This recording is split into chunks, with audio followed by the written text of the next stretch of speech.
भारत के बनारस में एक ऐसन गुरुकुल में हमने के आपके लेके चलत बानी जा, जहाँ कन्या लोगन के वेद पाठ के साथ आत्मरक्षा के बदे हर एक तरीके का ज्ञान यहाँ पे देवल जाए। आचार्य जी हम लोग के साथ बाड़ी, वो बताइए कि आखिर पाणिनि कन्या विद्यालय में किस तरीके से इन लोगों के कन्या लोगों के शिक्षित कर जाला।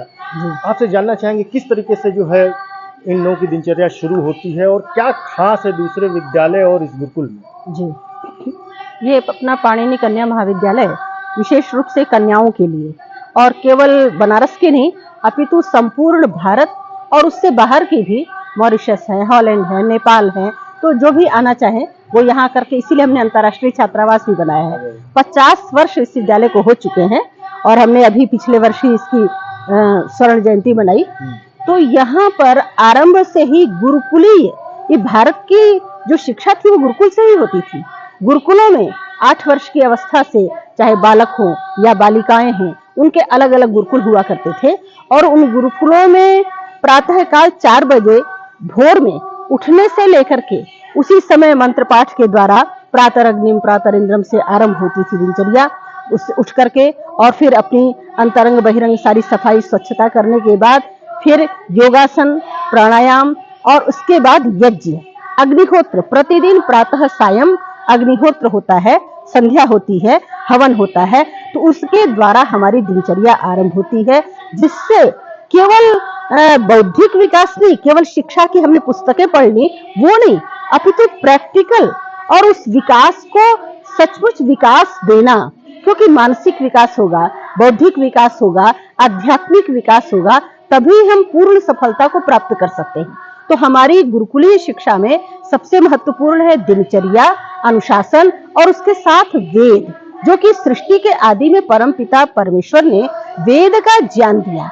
उस वेद ज्ञान को आज तक वो श्रुति परंपरा से सुरक्षित है और इसी परंपरा से, शिक्षा परंपरा से उसको सुरक्षित रखा गया और वेद के ज्ञान को जीवन में उतारें। जितनी भी गीता हैं, उपनिषद हैं, ये सब वेद से ही अनुप्राणित होकर के और उस समय के जो जन समाज था उनके हिसाब से नए नए तरीके से उनका उपदेश दिया गया, लेकिन सबका आधार मूल वेद ही है। अरे वेद में संस्कृत, जी, संस्कृत एक बहुत बड़ी भूमिका है जी, और उसके व्याकरण जी, की अगर चर्चा की जाए जी, तो महर्षि का नाम आता है। जी, तो कैसे उसको कनेक्ट किया जाए। जी, वेदों को अगर हम समझना चाहते हैं, माने वेद भाषा पर आधारित है, तो वो भाषा संस्कृत है, तो संस्कृत भाषा को सांगोपांग यदि समझना चाहते हैं तो वो पाणिनि का व्याकरण, अष्टाध्यायी, धातु पाठ, लिंगानुशासन, ये 5 उपदेश के ग्रंथ हैं।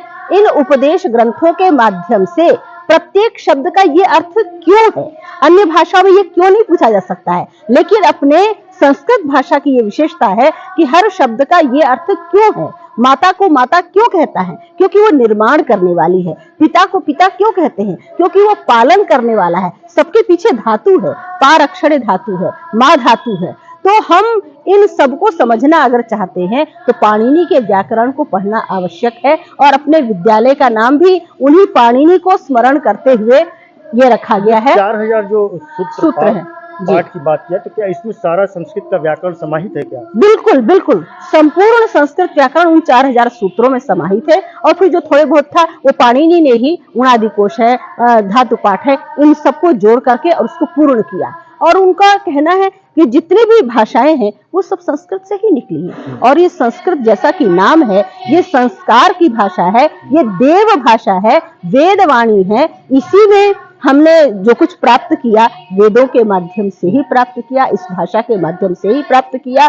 महर्षि पतंजलि ने तो कहा कि किसी भी व्यक्ति को ये सोचने की जरूरत नहीं हम क्यों पढ़ें, निष्कारण धर्म, उसका बिना किसी कारण का विचार किए ये धर्म है कि वो षडंग सहित वेद का अध्ययन करे, उसको जाने और समझे। यहाँ के लोगों को उसको ब्राह्मण नहीं कहा जाता था जो वेद नहीं पढ़ता है। यो न धीत्य द्विजो वेदम अन्यत्र कुरुते श्रमम। आप ब्राह्मण हैं तो आपको वेद पढ़ना अति अति आवश्यक है। और ब्राह्मण एक समाज का शिक्षा का महत्वपूर्ण अंग है। ब्राह्मण के द्वारा शिक्षा दी जाती थी, क्षत्रिय के द्वारा समाज की रक्षा होती थी, वैश्य के द्वारा समाज का पालन हुआ करता था, शूद्र के द्वारा जो अन्य जितने भी क्रियाएं हैं उसके द्वारा संचालित होती थी। तो सबका महत्वपूर्ण स्थान है। ये सब वेद में बताया गया है कि हम इनको समझें। समाज कैसे बनता है उसका संपूर्ण निर्माण प्रक्रिया वेद में बताई गई है। अच्छा, पाणिनि कन्या महाविद्यालय की जो कन्याएं हैं जी, वो कर्मकांड भी करा रही हैं और तमाम चीज़ें हैं। ये एक बहुत बड़ा मतलब एक समाज के अंदर एक दीवार थी, गैपिंग था कहा जाए इसको, ये लोग आज की डेट में फुलफिल कर रहे हैं। जी, जी। तो क्या है वो, उसको किस तरीके से? देखिए, ये भी प्राचीन परंपरा है। हमारी गार्गी, सुलभा, घोषा, सीता माता और जितने भी इतिहास है, उन इतिहास में उपलब्ध है कि वो यज्ञ करती थी और उनके अपने बालकों के सारे 16 संस्कार वो करवाती थी। तो माता का महत्वपूर्ण अंग है। 5 महायज्ञ बताए गए हैं कि ब्रह्म यज्ञ, देव यज्ञ, पितृ यज्ञ, अतिथि यज्ञ, बलिवेश्वर देव यज्ञ। ये सारे यज्ञ करने का दायित्व नारी के ऊपर था, क्योंकि कोई अतिथि आएगा, अतिथि सेवा उसको करनी है। माता पिता है, घर में सेवा शुश्रूषा का दायित्व उसका है। पशु पक्षी है, उनको दाना डालने का दायित्व नारी का है। यज्ञ करना, वो यज्ञ की केतु कही गई। केतु का अर्थ पताका, ध्वज वाहिका।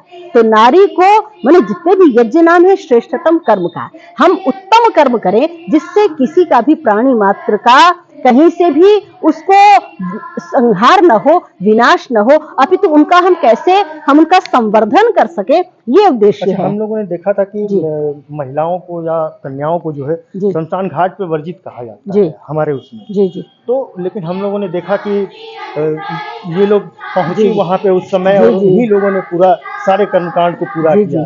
तो इसका कहीं है? बिल्कुल, हमारी आचार्य जी लोगों का जो उनका अंतिम संस्कार अपने विद्यालय की सारी जितनी 100 कन्याएं थी सब जाकर के मंत्रोच्चार के द्वारा कराया। 16 संस्कारों में अंत्येष्टि भी एक संस्कार है और वो अंत्येष्टि माने पहले से ही योग साधना के द्वारा हम जीवन के यथार्थ को जानते हैं। आदि क्या है, अंत क्या है। जन्म आदि है तो मृत्यु अंत है, और मृत्यु अंत होने के बाद अंत नहीं है, अभी तो पुनर्जन्म होना है। हमने जो कुछ इस समय अर्जित किया है उसको उन्हीं संस्कारों को लेकर के, भावनाओं को लेकर के मेरा दूसरा जन्म होगा। तो ये सारी शिक्षा हम पूरी मजबूती के साथ, चाहे स्त्री हो चाहे पुरुष हो, सबको प्रदान की जाती रही है। तो नारियां भी इस संस्कार में वो इस सत्य को जानती हैं, और इस सत्य को जानते हुए भस्मांतम शरीरम, शरीर भस्म हो गया, उसका कार्य खत्म हो गए, उसके बाद कोई श्राद्ध तर्पण का वेदों में विधान नहीं है। उसके जीवित रहते हुए ही आप उनका श्राद्ध करिए, जीवित उनका तर्पण करिए। ऐसे ऐसे उदाहरण आज के युग में भी लोग प्रस्तुत कर रहे हैं कि माता पिता का जीवित श्राद्ध किया और उनके जितनी उम्र है उसके हिसाब से उनका दान किया गया, पुण्य किया गया।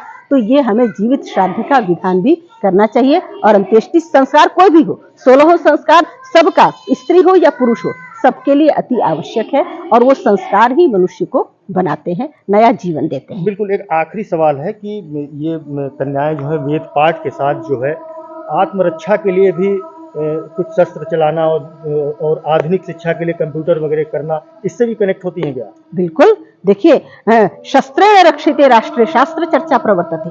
यदि संतान को बनाना है, स्वयं नारी वीरांगना नहीं होगी। नारी कहती है मैं वीर हूँ, सुवीरा हूँ, वीर पुत्रों को जन्म देने वाली हूँ, और स्वयं वो नहीं चलाना जानेगी, शस्त्रास्त्र का अभ्यास नहीं करेगी। ये तो जीवन का गुरुकुली शिक्षा का अंग है कि शस्त्र और शास्त्र, यदि शास्त्र पढ़ना है तो शस्त्र भी उसको चलाना आना चाहिए, अपने आत्मरक्षा के लिए भी, अपने शरीर की सुरक्षा के लिए भी, और समाज के लिए। जब कभी कोई आवश्यकता पड़ जाए, चाहे बाहर के शत्रु हो, अंदर के शत्रु हो, वो यही शिक्षा देती है हम शत्रुओं पर विजय प्राप्त करें। हम विजेता, जो हम जितेंद्रिय बनते हैं वो आत्मरक्षा से बनते हैं। आत्मा की रक्षा वो बाहर के शत्रुओं को, काम क्रोध लोभ मोह ये भी शत्रु हैं, उन पर विजय प्राप्त करना जो कि विचार के द्वारा होता है। और शस्त्रों की तो अति आवश्यकता है। हमारा पूरा शरीर उससे व्यायाम करता है और उससे आत्मबल पैदा होता है, शारीरिक बल पैदा होता है, और बहुत उससे बल मिलता है। बिल्कुल, जिस तरीके से हमन के काशी के पाणिनि कन्या महाविद्यालय के गुरुकुल में रहने जाए, यहाँ हमन के पता लगल कि यहाँ पे शास्त्र के साथ जो है शस्त्र का भी शिक्षा ए लिए देवल जाला कि ताकि कन्या जब पढ़ा जाए तो अपन आत्मरक्षा वो खुद से